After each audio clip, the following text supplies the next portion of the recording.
hola, hola, hola. Bienvenidos una vez más a un programa de hashtag enciérrate.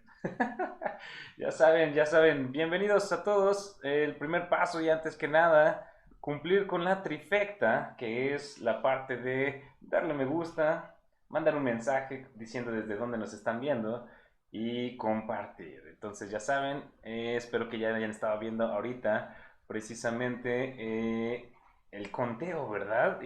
Antes de empezar. Y sé humano, saludos mi estimado, bienvenido a este stream. Recuerden que el programa del día de hoy tenemos una súper invitada, entonces ahorita la voy a presentar. Nada más déjenme verificar que todo esté funcionando.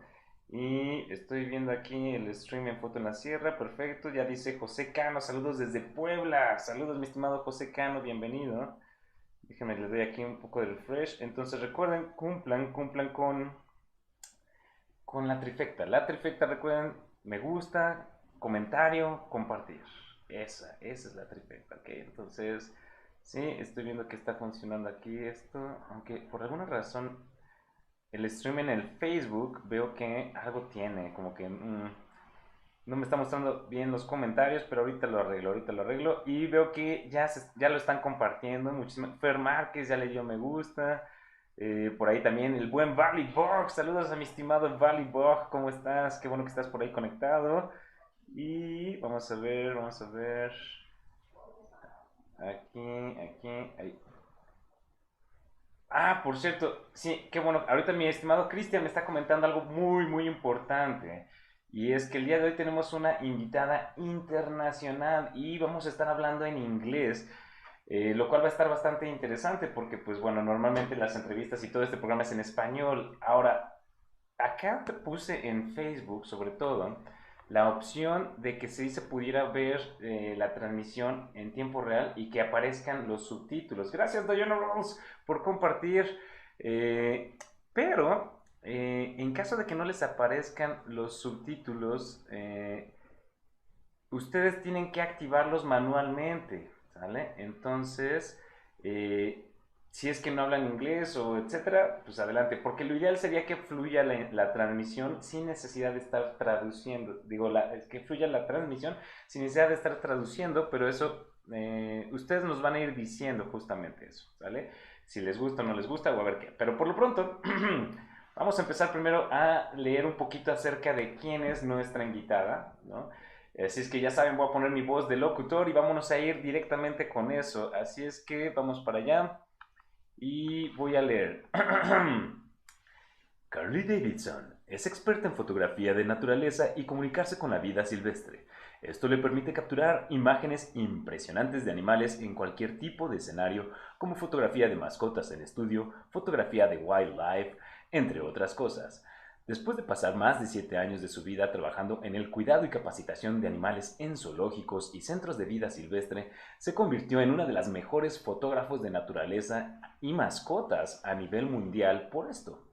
Y más, Carli es un referente y ejemplo para muchos fotógrafos que ama el arte de retratar la vida silvestre de nuestro planeta. Ella además ha sido tallerista y conferencista dentro y fuera de su país, en los congresos más grandes de fotografía como Masterclass Photographers, entre otros.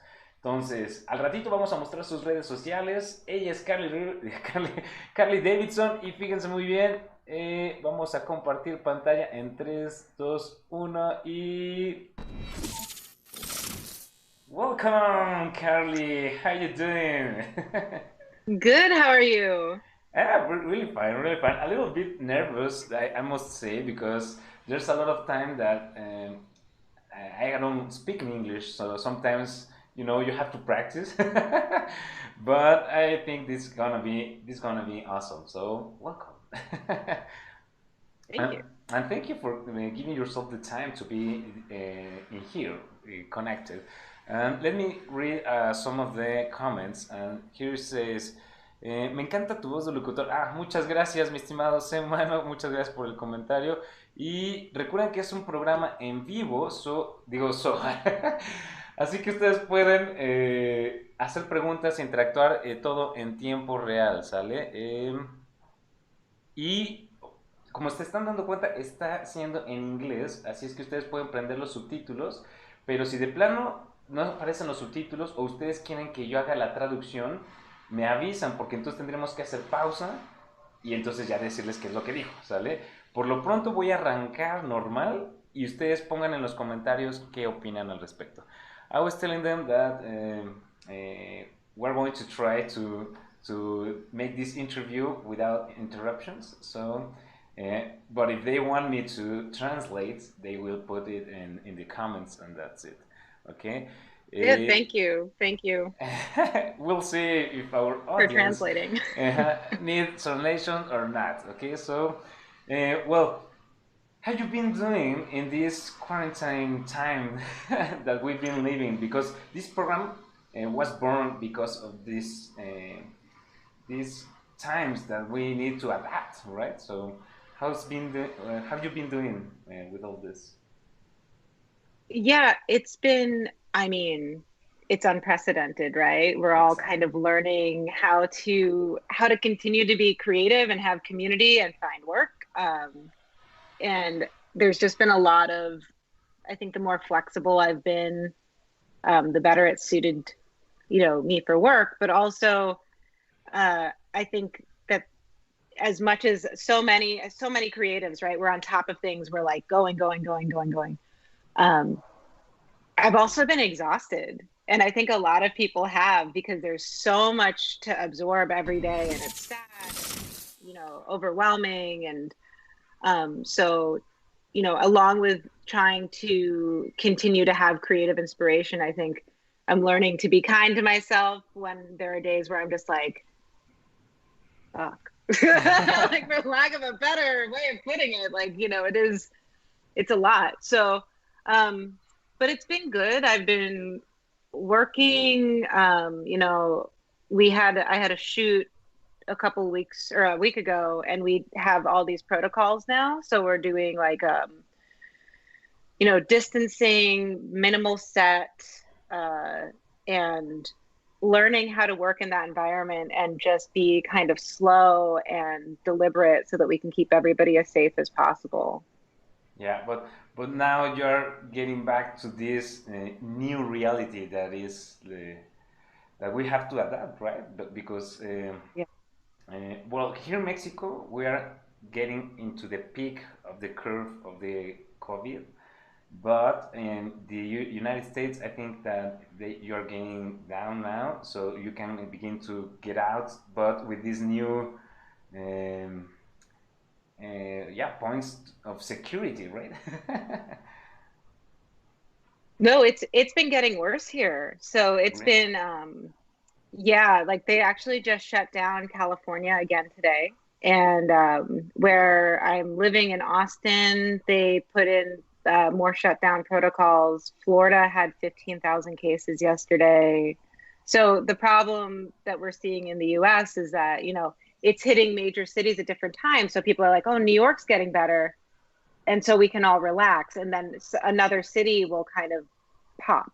So it's been pretty bad here. I'm actually curious how it's being covered globally because, like in the US, there's been a lot of tension within communities about whether we should open up or not, and it's creating a lot of clashes between people who won't wear masks or will wear masks. And I don't know if you're having that done in Mexico, but in the US, people are just like, I don't want to wear a mask, and it's just like, but come on, like just don't get your grandma sick, like so it's been pretty bad here still, and we're not really reopening. I see it actually getting worse. So yeah, unfortunately, it's Really? not easy. Yeah. Wow, I thought that we were the one of the countries that were getting worse right now, but not that the United States. But as you say, that it's because in each state is getting a different rhythm, right? Yeah. Give me just 1 second to read the comments that we are getting. So if I need to translate, because if I do, there was a lot of info. So let me Yeah. see. Dice Carlos Moscoso, digo Mosco, buen día, David del Valle, saludos Solid, Denny Lors, saludos desde Mérida, una vez más por aquí, bienvenida mi estimada Denny Lors, también David del Valle, que suelen estar por acá conectados. Diana Rose dice saludos desde Los Ángeles, California, muy bien, ya rompiendo barreras internacionales. Enrique Rojas, saludos desde Cadereyta, Pueblo Mágico, Querétaro, bienvenidos, bienvenidos. Y déjenme ver si hay más comentarios también de este lado. Muy bien, perfecto. Entonces, ¿qué opinan? Ya vieron, estamos haciendo la entrevista en inglés, se los repito una vez más. En teoría deberían de estar apareciendo los subtítulos, porque le puse la palomita de que Facebook puede poner subtítulos mientras hacemos la traducción, y bueno, más bien la transmisión, pero no sé si los tienen que prender también ustedes manualmente. Ahí viene un engrane en la transmisión donde le pueden picar y entonces ustedes la pueden poner ahí justamente de, quiero que me traduzca o que me ponga los subtítulos, ¿sale? Entonces, saludos, bienvenida mi estimada Alejandra Villa. Entonces, ustedes coméntenme y díganme si quieren que haga pausa y les platique un poquito de todo lo que me dijo o me sigo así en inglés y listo, ¿no? Incluso cuando se guarde, después sí van a aparecer los subtítulos, los pueden prender, pero coméntenme, coméntenme, porque nadie me ha puesto si está bien o le sigo o no con respecto a esto de la traducción. Entonces, ahorita me voy a seguir, estamos hablando de la cuarentena, y de ahí a ver a dónde llegamos. Entonces, venga, ustedes díganme ahí en los comentarios, estoy al pendiente, ¿vale? Entonces, okay, Carly, no one is saying anything about the translation yet. So I think that everyone is happy and everyone is understanding what we are talking about. And well, it's really interesting because you are now getting sessions, but can you tell us about those things that you have to do now in one session? For example, how many people can be in one session? How do you work with all that? No. Yeah, I mean, right now I'm actually not doing like one-on-one clients. I'm doing commercial clients, and it's because, I'm trying to just not put myself or them or any of us at risk. And so, and people aren't really asking for shoots right now. Everybody's kind of backed up. In fact, there's a photographer here in the US named Robin Arudi who's been doing a really cool series. Okay. And she's been going to people's front yards, and she's been doing these. She's also a pet photographer, and she's doing these front yard sessions. So she's just having people come into their front yards with their families and their pets and doing photo shoots at a distance, in the outdoors.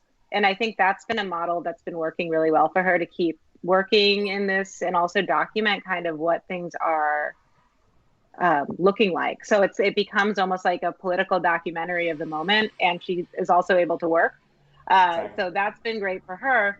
For me, I did a commercial shoot last week, and it's a lot of, before you come in, we have everybody sign a disclosure saying that they won't sue us if they get COVID. And then we have to do, masks. Everybody has masks. Everybody's got to like do their hand sanitizer. We have to take the temperature. And then there's a maximum number of people on set. So we can't have more than 6 people in the space at once. So it's, we had a still and motion. And so we had like a motion set up and a still set up. And we had people kind of traveling between the two. But we set up a big, like, kind of like the staging area was all outside. And it's, it's really personal right now. There are some people who won't work and they don't want to go out. And I respect that.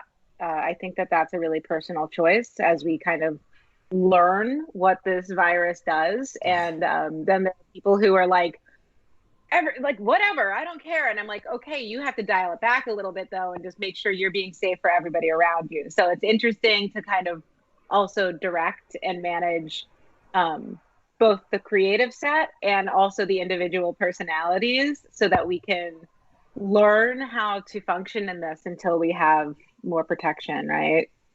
Well, that's an uh, important issue. The fact that some people does not believe that this Is is real. really happening, right? But I think that we have to learn respect, and if there are people that believes in it, well, you don't get I don't know, you can you're It's not hard for suffering. me. It doesn't hurt. Yeah, it's hard for me to not believe in it because I had it in March and I had pneumonia for a month and I was bedridden for 2 months. Now I Really? have antibodies, but I still don't trust that the antibodies are necessarily going to protect me long term. And so, even though theoretically I may have some protection, I still wear my mask. I'm still very diligent about everything because just in case, I don't want to be the person who gets somebody else sick, right? Like I don't Exactly. want to live with that on my conscience. So, um, I've been really careful. And when people are like, I don't know if it's really that bad, I'm like, I'm super healthy, right? I'm really athletic. And um, my husband came back from a convention in New York at the end of February, early March. And 5 days later, I was laid out for 2 months. Whoa. So you're a So, survivor. yeah, I mean, I think of it like it's interesting when they say, I had a mild case because I wasn't hospitalized. So when they say mild case, I think people mistake that for like when you have a cold and you have to stay home for a couple days. In my case, it was a mild case because I did not need to be hospitalized, but I did have to be on antibiotics for a month. I had to get a bunch of lung x-rays. I had to monitor my oxygen levels. It was really intense and, a good time to reflect, I guess, but it was frustrating. And then it took a couple months for me to get my energy back to be working and stuff. So I take it very seriously because of that. And, I think it's going to affect our industry for some time. Um, The world. and then I have friends who are working, they're working on like Hollywood sets and they have nurses and they get tested every day. Okay. So people, like, it depends on the level of set you're working on. It's frustrating because I also have friends that are doctors and nurses and they can't get tests. And I'm just like, there's a real disparity here. And you want to get tested so you can work, but yeah. Whoa, that's awesome. But you say that then your husband came from a convention and he was the one that had the virus and infected you? Yeah, what a jerk, right? He totally got me sick. He wasn't sick though. He had like a sniffle. He was like I'm fine. And so we just thought he had a cold. And then, and of course at that time everybody's saying it's not here. You don't have to worry about it. It's only like 3 cases of people who came from China. If you haven't been to China, you're fine. And I said to the doctor, like, I was wearing a mask when I went in, and he Uh-huh. was like, "Oh, it's not COVID." And I said, I don't want to get anybody sick, so I'm going to be careful just in case. And when my antibody test came back as having it, I was like, I'm so grateful that I just was a little bit extra careful because what if I had not worn that and gotten somebody sick in like the waiting room? I'd feel so terrible. So, Okay. but yeah, my husband was at Toy Fair in New York. It's a big global convention for toys. I mean, it's pretty fun. Whoa. Um, But I've but forgiven him. but for example, but for example, he didn't get COVID then. He wasn't sick. He was like a silent carrier, right? He was one of the people that like doesn't really show a lot of symptoms. Whoa, So, but he had the virus and he infected you. So that's why we need to use masks all the time because even if you don't get it, you can get to everyone else. So well, it's good for you that you didn't do that, right? Let me read some messages. And mhm. Ser humano dice, me gusta mucho esto, por mí puedes seguir. Ay, ok, perfecto, Ser humano, me da gusto que sí quieras que siga así hablando en inglés. Para mí es practicar, porque de repente sí me trabo, no se crean, ¿eh? Dicen por acá comentarios. Carla Cabrera, bienvenida, ya también se conectó, dice, sí salen los subtítulos, bien, hola, dice Alejandra Villa, practica tu inglés, en eso andamos, mi estimada Alejandra Villa. Carla Cabrera dice, salen en inglés, ah, ok, bueno, pero quiero creer que si leen los subtítulos en inglés, pues pueden entender un poquito más, ¿no? Si en caso de que no le hayan agarrado a la hora de escucharlo. Dice Carla, ¿qué fotos tan impresionantes? Denny Lors, ok, ya empezamos con las preguntas, perfecto. Carla dice, wow, por eso soy su fan. Exacto, ¿por qué parte, mi estimada Carla? Eh, Porque algo puso Cristian, pero no vi lo que puso Cristian. Dice, Cristian Guerrero, ahora yo también soy su fan, ¿qué fotos? Y dice Alejandra Villa, buena práctica. Ok, perfecto. Some of the comments are saying that you have an amazing photo. So yeah, everyone is like, "Whoa! Now I'm your fan, and you're getting more fans each second that we are here transmitting your photos." And we have already one question. So let me read it to you because they put it in English. They say that the subtitles are appearing, but they are in English. So it's I think one good thing here in Mexico is that in schools we have to learn another language, and we begin normally with English. So everyone at least knows the basis of English. So that's good. Anyway, Denny Lors asks, what are my three elements that you use to capture attention and see an animal towards your camera, or it is not necessary, and is it only to capture the personality of the animal? I hope you understood. I do. Yeah, no, I get it. So, getting that attention and that expression it's like you only have a certain number of moments with some animals. And like you can find things like I've used squeakers, but if you just go squeak, like they just tune it out, right? So you can't overdo it. You have to be like really like pick your moments, like be really ready because you're gonna know the first few times they're gonna look. So you have to like focus and get ready and then squeak and click. And then you have to find novel sounds. So instead of using the same sound or motion over and over again, you have to find a new one because the animals will tune out the one that you've used a couple times. It's funny when I'm on commercial sets, like I did a shoot for National Geographic a couple years ago, and we had a bunch of cats. It was for like Cat Week, and I told all of the clients, like all these Nat Geo people, I was like, you're going to hear me make some really weird sounds from, just using my mouth. I'm going to sound super weird. And it's just because at a certain point, like the clickers or the crunchy sounds wear out. And so I'd be like, woo! Or I'd be like, I have all these sounds now that I can make because it like gets the animal's attention. I'll kind of cycle through them, and then you give it a minute and let them kind of like forget you were making sounds and do it again.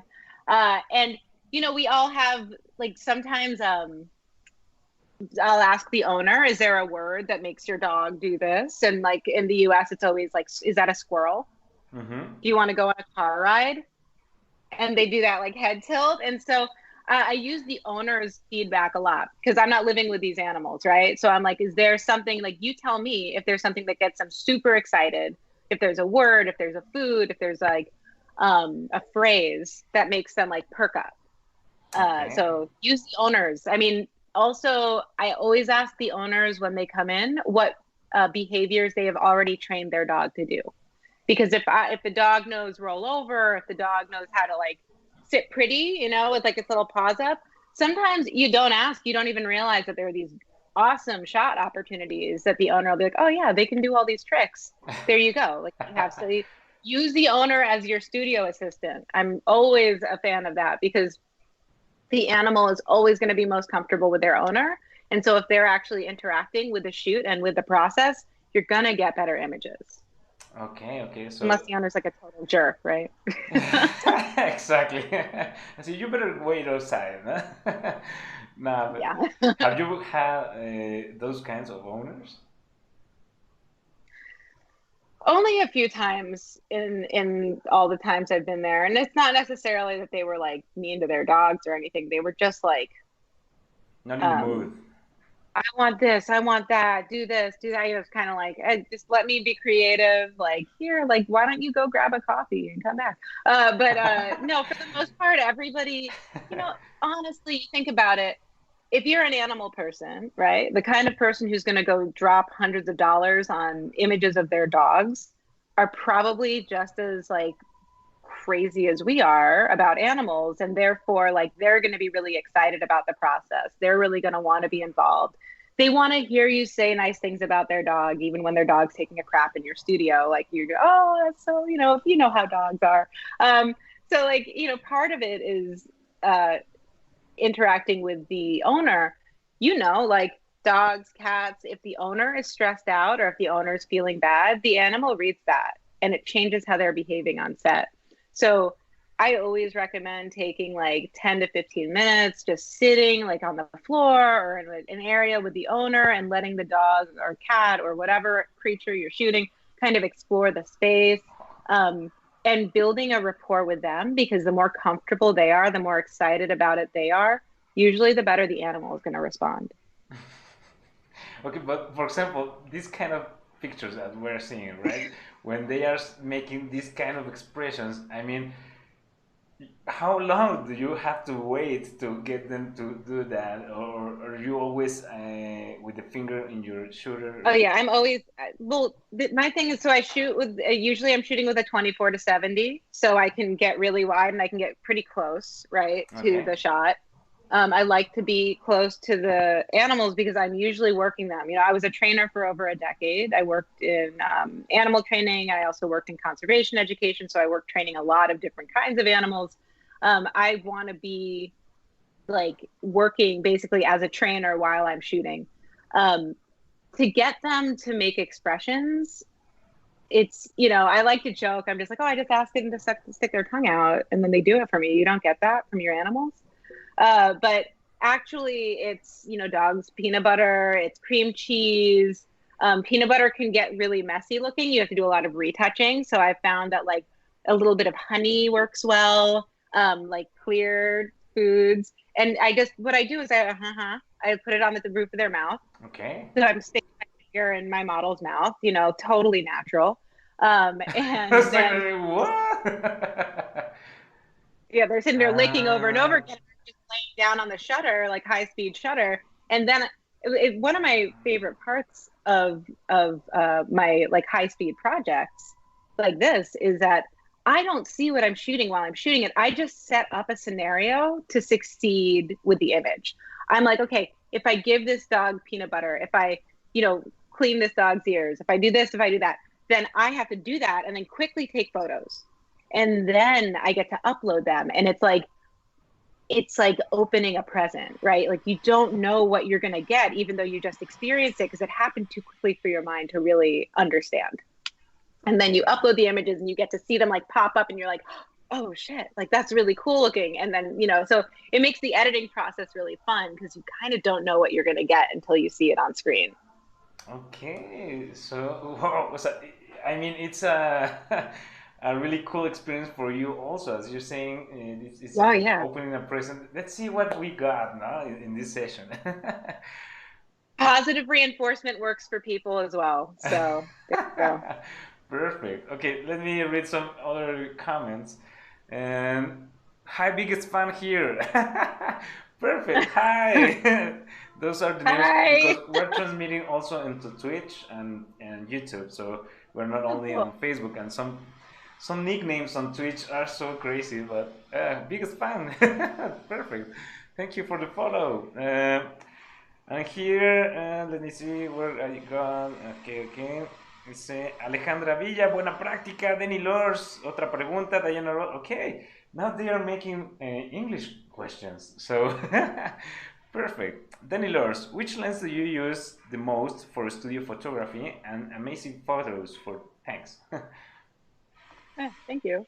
The lens I use the most in studio is 24 to 70 when I'm shooting like more dynamic, like if I have an animal on set and it's so I can be close. And then I often will throw on a macro lens as well. So for Nikon, it's the 105 micro.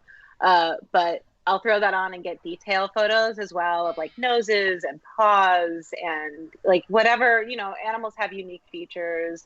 If you have an older pet, sometimes there's like a gray like muzzle. Yeah. And so those are the two that I use the most. They're lenses I really love, but they're not practical for getting close up. Like I love the 85 1.2 or 1. 1.4 Nikon lens, but you have to be 3 feet away to get a shot. And to me, that's too far away from my subject. Like I want to be able to move in closer. I want like an arm's length away so I can shoot while I'm kind of getting attention. A lot of times, like for cats, I'll have like a feather toy in one hand while I'm shooting and I have the camera in the other. So yeah, yeah. So yeah, the 2470 is my workhorse. 2470. Okay, perfect. So there's your answer, my dear Danny Lors. And Diana Rolls asks or says, sometimes I believe it's easier to work with animals than humans. Do you agree? Or I just have to work on my communication skills. It's so hard for me to guide people during a photo shoot. We were saying that Yes, before this. we were talking about this.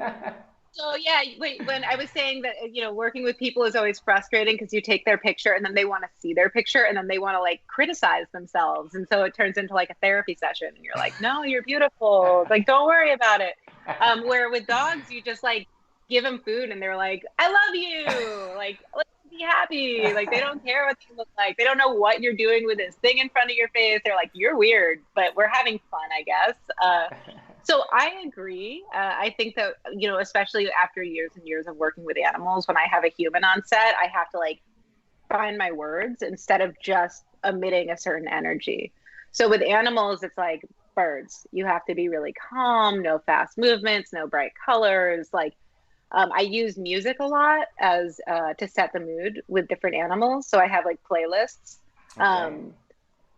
So like you don't want anything too intense. You want things that are kind of like droning and relaxing. And I think it really helps animals to like chill on set. And then you don't have like pops of noise that freak them out. And with people, yeah, like you do lose that communication skill when you're not shooting people. You have to like find it again. I worked with people last week and I was like, okay, yeah, like relax your shoulders, like tilt your head, that kind of stuff. With dogs, it's like you're just kind of like diving in because the lack of control actually makes it more interesting to me because you have to just find the shot instead of building the shot. Okay, perfect. Because I saw that you also have some humans from time to time with their Yeah. pets, right? So, but I think that's always in your sessions or sometimes, for example, like this one. Yeah. I think it's pretty much as long as somebody wants to be in the shot, and they usually do. They usually, like, if given the option, want a picture of them with their dog, and that's the moment I have to expect them to be like, "Can I see?" Yes. Okay. And also, I've been watching your photos, and you have not only dogs or cats, you have all kinds of animals. And for example, I don't think, is this one a pet, or for example, the falcon, with, or this one, the eagle, is it an eagle?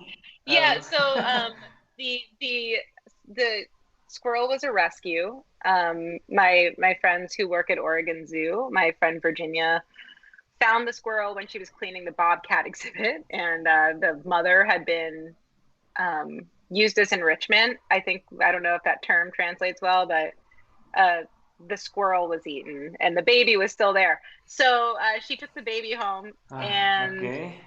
raised it. She hand raised it with the intent of re-releasing it, and it just like totally, well, it was a baby. We brought it into the studio and it was just jumping on us, and we took some pictures. And um, then the birds are birds I worked with at Oregon Zoo for conservation education. So we did like flight shows. We brought them into classroom programs to teach children about wildlife.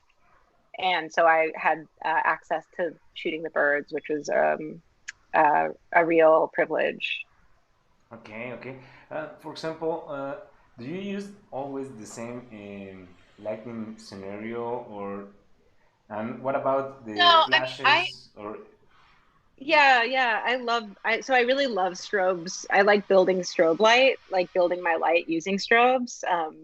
And that's just, how I started shooting in studio. I think there's so many ways to approach lighting. Yeah. So, or like this, where I'm using a black light, right? And this Okay. guy glows under the black light. But for the most part, I use strobes and I generally position them very high key. And I do that in order to capture the image no matter what way the dog moves. So I tend to have like a key light on one side that's like a big octo box, and then I'll have a fill on the other side that's a little bit smaller, but still bright enough that if the dog turns its head, it's not going to like not do a nice catch light in the eye. And then I actually use beauty dishes as my rim lights and my backlighting to get a really hard, nice edge of the fur so it separates off the background. And Okay.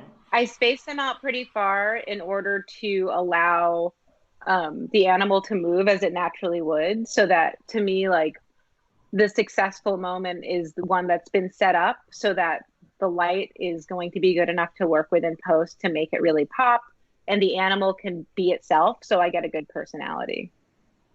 Okay, that's awesome because I think that you need a big space. How big is your studio, for example? Well, I had two 1,000 square foot studios that I was in for years, but there are times where that's just not the option. Like I have to shoot in a house or in a smaller space. And Okay. so, I think that if you have like, I'd say like 12 by 12, like a room that size, you can build it out. It's just going to be a little bit more cramped. Um, but you shoot to scale. If you don't have a big space, shoot smaller animals. Wouldn't want to. Exactly. That was a baby pig on a tabletop. It's Ah, that's awesome. Well, right now, let me read some comments, and also I'm going to show your social networks, no? So, and your site and everything, because so people that now have seen your work, well, can follow you and get to know you better also on social media. So, let me make the transition. Just wait a second. Let me see here. Wait. Uh, there you go. Okay, one, two, three. Okay, so this is your pretty site, cool. right?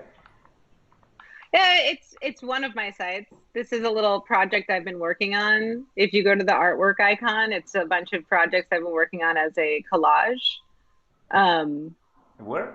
Sorry? oh, the artwork bar on the top. Where? Okay, there you go.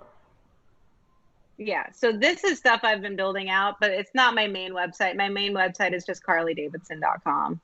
Okay, perfect. So this is one project that you're experimenting, I don't know, or something that you wanted to Hmm. do, and you say, okay, this is not going to be part of the things that I offer for my clients, right? Yes. So you did Yeah. two separate websites. How important do you think it's to create a website or to work in your social networks? Well, that's an interesting question. 10 years ago, I'd say it was everything. It's with an I. There you go. Oh, Carly Davidson.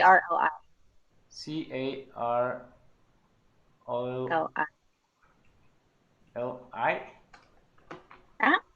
Um, Carly. Yeah, there you go. so like I would say it was everything, and it certainly is for, clients to kind of get a sense, especially like if you're doing, stuff for product or whatever. But so the shake dogs is probably the fun one, or shake cats because you love the. Yeah, shake it. So like, um, I think websites are important, but really, I think yeah, that's Lil Bub for any Lil Bub fans out there. But I Okay. honestly think that social media is really more important to nurture on a regular basis these days because you do want to build a camaraderie with your clientele. You do want to respond and create that sense that like your business is really accessible and that people are going to have fun. So that's my thought of that. Okay, perfect. So, yeah, because well, what I was thinking is I don't know what you think about, but you have more control on what people see or how do they see them in websites, right? But social media has been also an important thing in nowadays, right? To have the balance between them. I look at somebody's website. If I'm looking up somebody's work, I go to Instagram, right? And I look at what they're posting. And it's interesting because on my Instagram page, it's like really a mix of my work and myself. Like I don't have a page that's wholly dedicated to my business. And I don't mind that because like my work is who I am. And so I think that integrating a little bit of your personality into how people are seeing you is great. Um, Hmm. yeah. Okay. Yeah, I like that. Yeah. No puppies were harmed. That was a hand holding that dog and it was retouched out. It's awesome. Okay, because well, we can see also find you on Facebook and also on Instagram. But you said, for example, here in Facebook, you put more things, more personal things, not only work and all that stuff, right? Yeah, totally. And especially with Instagram, like I post stories on Instagram every day. I interact with Facebook a lot less than I do with Instagram these days. So even though I don't post into my photos very often, I regularly post into like my stories and into like these blocks that kind of give a sense of more of personality than of like necessarily work. So, Exactly, because sometimes I comment here in this show that you have to learn how to use the social media, right? Social yeah. networks, because your wall should be maybe for the best of the best, maybe, no? But Yes. Yeah. your But my stories stories, oh, is I another wish it story. yesterday's stories like my stories yesterday, we were cooking steaks with a blowtorch in my backyard, right? Okay. So like we had a literal like blowtorch and on a grill. And so we were like, I'm posting stuff like that. It's ridiculous. It's like life happening in real time Exactly. alongside the photo work. That's Frankie, my dog, is the little one that you keep seeing. Here, let me go grab her. Do a little quick Frankie. intro. Frankie, my love. Yeah, and for example, what you were EMR. saying, no, you have not only your photos, professional photos, but also photos of Frankie and you going on bike and Oh yeah, yeah, and me and backpacking. crashing on your bike. Yeah. Awesome. Sometimes it happens. Yeah, so this is Hi, Frank. Frankie. She's like, I was sleeping. What are you taking me away from my bed for? Get that away from Yep. me. Let me sleep. That's awesome. That's awesome. Well, let me read some comments here. Dicen por acá, me quedé en Alejandra Villa, buena práctica, exactamente. Denny Lurs, ok, ya leí ese. Ok, perfecto, este también. Dice Alma Eva, saludos cordiales chicos, hermoso trabajo, exactamente mi estimada Alma Eva, está increíble su trabajo. Alma Eva says that you have beautiful work. Enrique Ruiz Rojas dice, ¿cómo se llama? ¿Cuántas fotos le has tomado? Ok. Here's a question. Enrique asks, which one is your favorite pet or animal? Uh, how is it called? I think it's the one that we just saw. And how many Hmm. pictures have you taken it? Of my dog or in my life? I think that to these Ooh. pets that it's your favorite. So I mean, listen, you can't say which one's your favorite. It's like asking which kid do you have a favorite kid. You're just like, exactly. oh no, of course not. And I also think that like it's really like personality wise, right? I've met dogs that are like total jerks, and I've met like rats that are really cool. And so it's just really like when you shoot a lot of animals, it doesn't matter the species. Like dogs tend to be pretty well socialized, so that's nice. You're at an advantage, but Mm-hmm.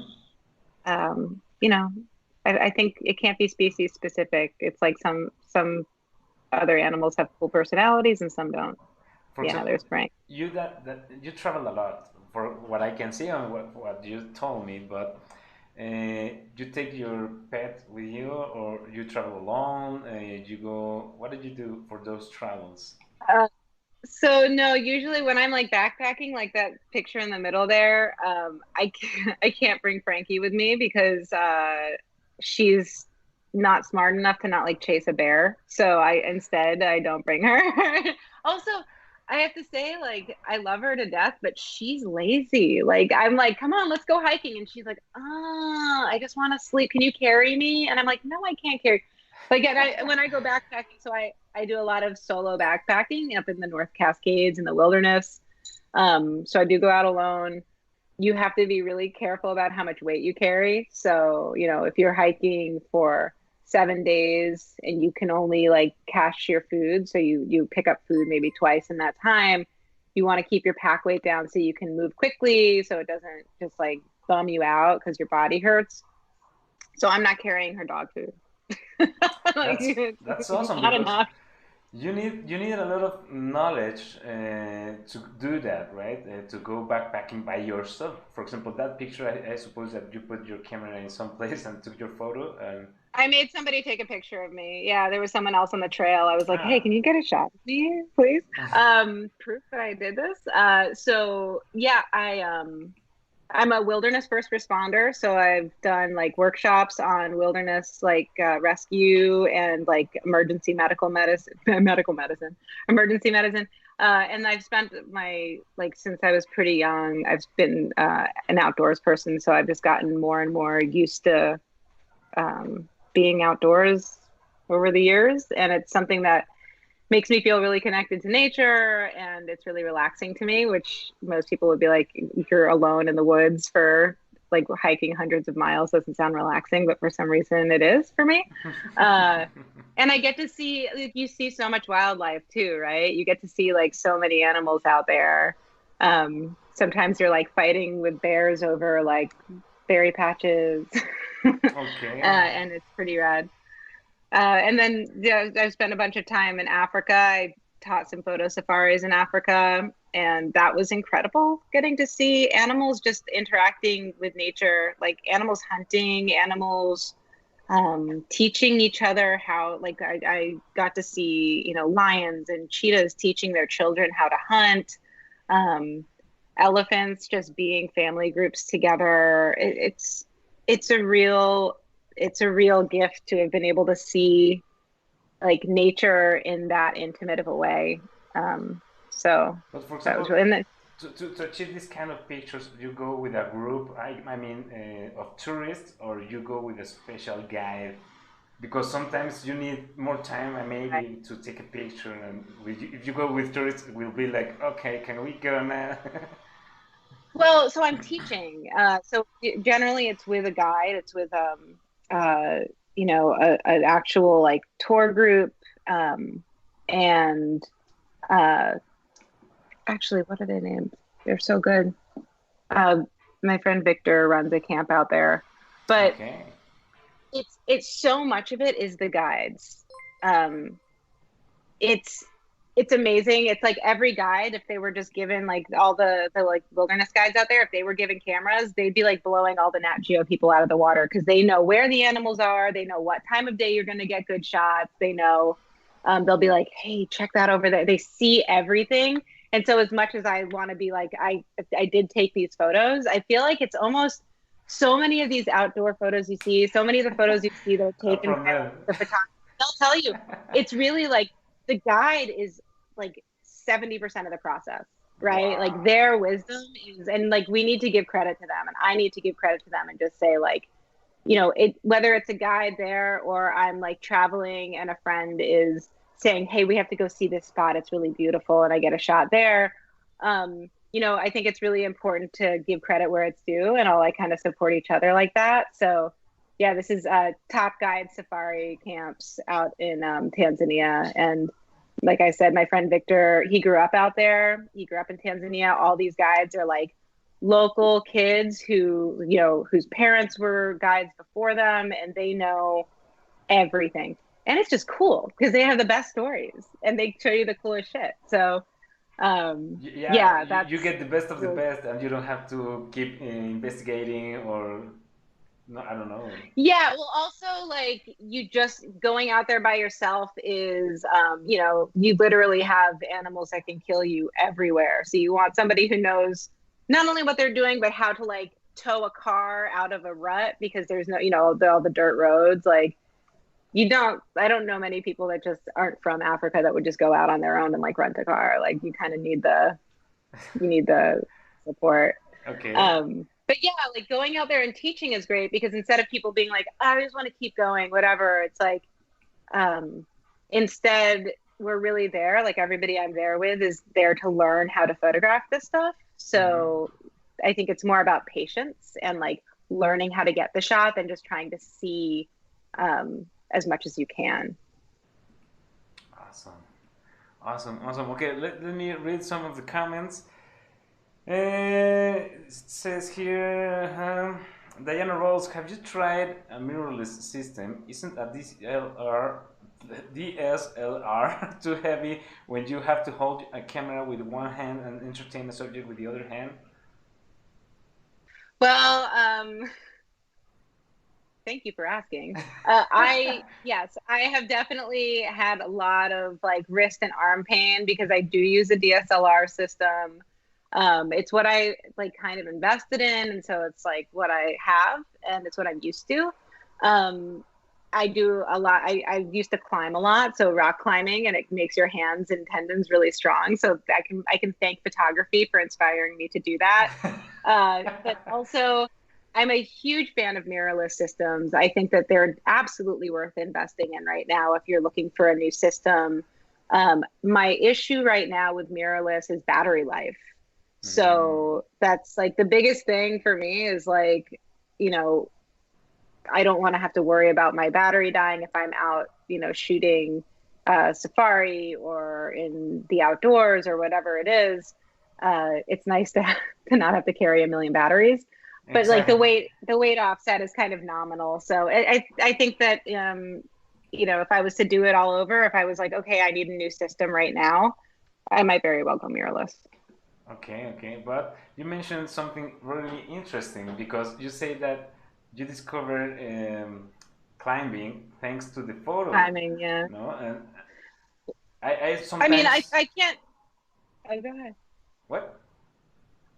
Oh, what were you gonna say? Sorry, I cut That you off. sometimes I tell people that it's really important to do exercise because exercise it's not only something necessary for us as human beings, but it can help you to get in, better photos. I think, for example, or to keep going as a photographer for more time and without pain. Yeah, I think people don't realize that photography is a really physically intensive job, especially if you're like lugging gear around, if you're like shooting pets, a lot of times you end up like squatting down or you're on your knees or you're on the ground. So I started doing a lot more self-care around always having like a foam mat to kneel down on so my knees weren't jacked at the end of the day or wearing knee pads. And I've always been pretty active, but absolutely like stretching, finding exercise that kind of complements what you're doing.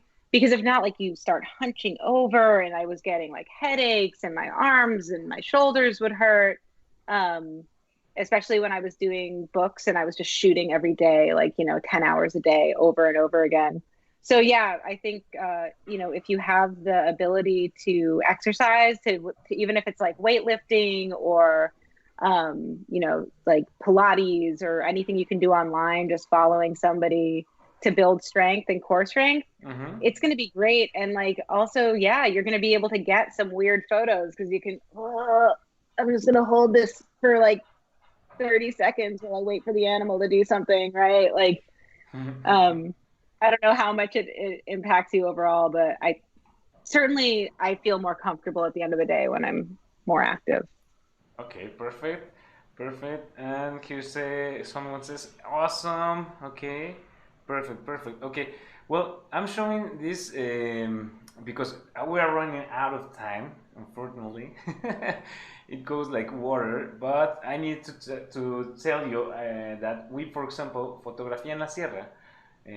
We make some workshops and we try to give experiences to people and to take them out of the city and to take them to La Sierra. So it's like the woods and nature. And here in Hmm. Mexico, I don't know, I hope you have heard about magical towns.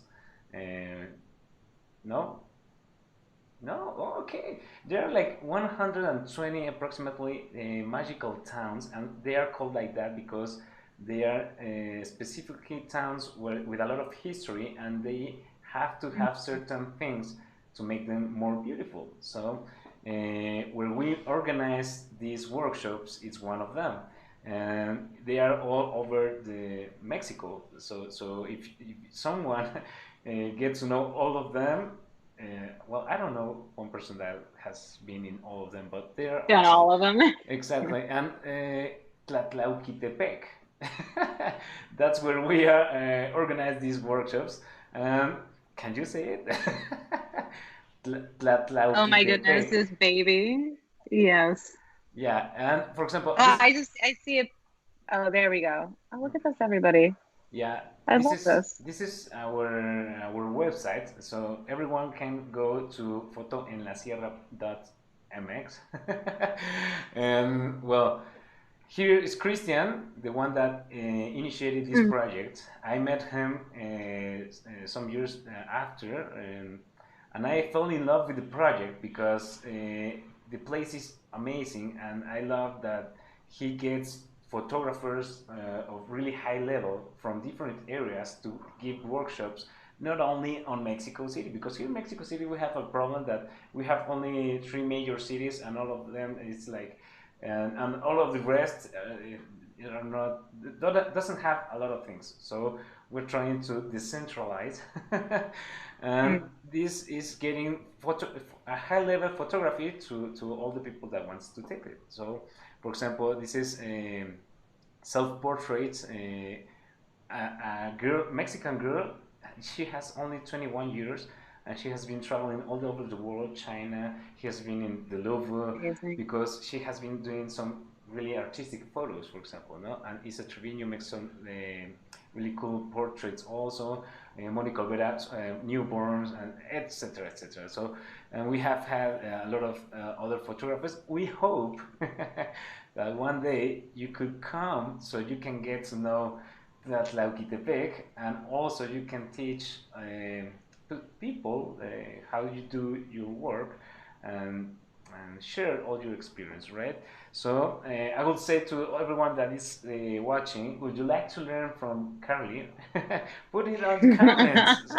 Would you like us to bring her here to Mexico? Put it in the comments, and we'll see if we can do that. So, and as always, you can also follow us as Fotografía en la Sierra in our social media, social network, sorry, and that's it. Well, Carli, as we're running down on time, is there something you would like to say to everyone that is watching this show, or what? Some last message. I guess what do I want to say? I want to say right now, one, thank you for hanging out. Thank you for having me on. I'm honored. Maybe next time when we do something, I'll know a little bit more Spanish and I'll be able to take some of the pressure off of you to translate. Um, and also that, like, we're living in a moment right now where we need to support each other and look out for each other, give each other advice, help each other find ways to make work and make art, and find income. And so look out for your fellow photographer, give them advice where you can, shout them out, recommend them. And also, yeah, be kind to yourself because it's hard. And don't forget that animals are good medicine. So when you're stressed out, you can just, like, vent to your dog about it or your cat, and it's good. It's good for your health. That's awesome. That's awesome. That's a really good and nice advice, because I've been living with that experience of having one pet, and it's not for free. That nowadays a lot of people think that they are part of the family. Here in Mexico, we mix two words. Um, for example, dog sons. It would be like something like that in here in Mexico.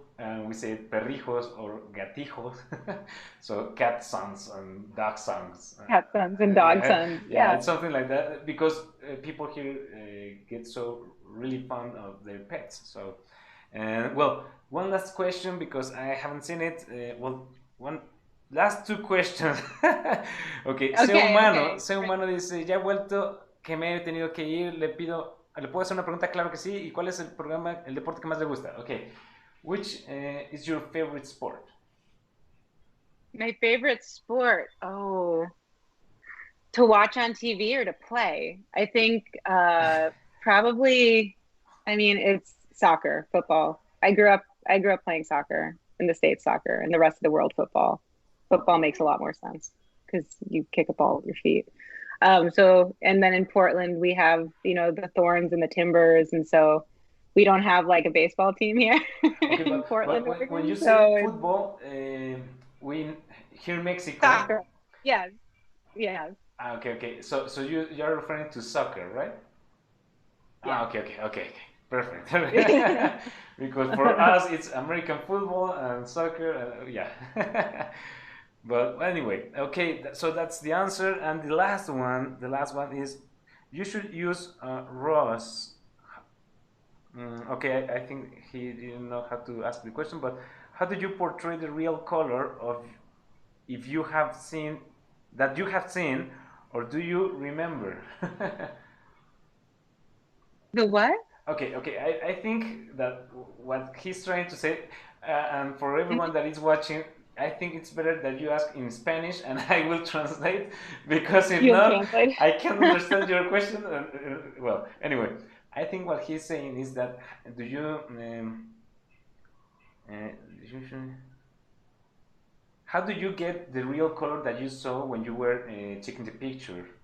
Because it's not like a product photo when you have to put your color sheet and to get the white Oh balance. yeah. No, I think it's, I grew up doing, I'm older, so I grew up actually printing color photography and, shooting film and doing that. And so I go color dark rooms are really cool for those who haven't printed in a color dark room. It's not like a black and white dark room. There's no light. You have to be in pitch dark in this room, and then you expose your image, and then you feed it through like a processor. And so then you sit with these color slides like magenta, blue, like CMYK. And you sit there and you check your color over and over again. And it's like, oh my God, it would take maybe 4 or 5 hours to get one good print and get the color perfect. Um, and I think after years of doing that and working in like retouching and stuff back in the like 90s and early 2000s, I'm able to kind of look on my screen as I'm doing my color corrections, and my eye is pretty trained to getting my colors right. Okay, perfect, perfect. So that's it, Jose Zavala. And well, and that was the last question we're going to do, because the program, the show, it's over. But Carli Davidson, So, it's a pleasure to get to know you, and thank you very much once again for you being here to give us this time to get you to know a little bit more about yourself and about your experience of this quarantine period. That we hope that what you say, that we have to unite as a photographer community and support each other. I think that's not only for photography, but in every for aspect of our everything. life. So, Yeah. thank you a lot. When you come to Mexico, let me know so I can plan with you Oh, I the will. next tour, because there are a lot Yes. of things that I think that you will like and you will love. Okay, so anyway, yeah, I think that's it. Recuerden, I'm going to speak in Spanish a little bit. Recuerden todo el mundo, espero que les haya gustado. Si tienen alguna duda, algo que no entendieron, etcétera, pueden ponerlo en los comentarios. Ahí les voy a poner la traducción si fuera necesario, etcétera. Si no, va a aparecer esto guardado también con los subtítulos. Los pueden checar ahí y creo que se pueden cambiar a español. No sé, eso habrá que verlo ahí en Facebook directamente. Pero bueno, José Zavala says regards or thank you. And, y bueno, muchas gracias a todos. Recuerden, compartan. La verdad es que estuvo increíble esta plática. Aprendimos muchísimo y esperemos tener a Carli más seguido por acá, porque la verdad va a estar increíble. Entonces, bueno, vamos a terminar. And Carli, so we can finish. Remember, guys. the photo before we end this program. This is something that we have been doing since program number 1, and you are the program number 30. So, nice.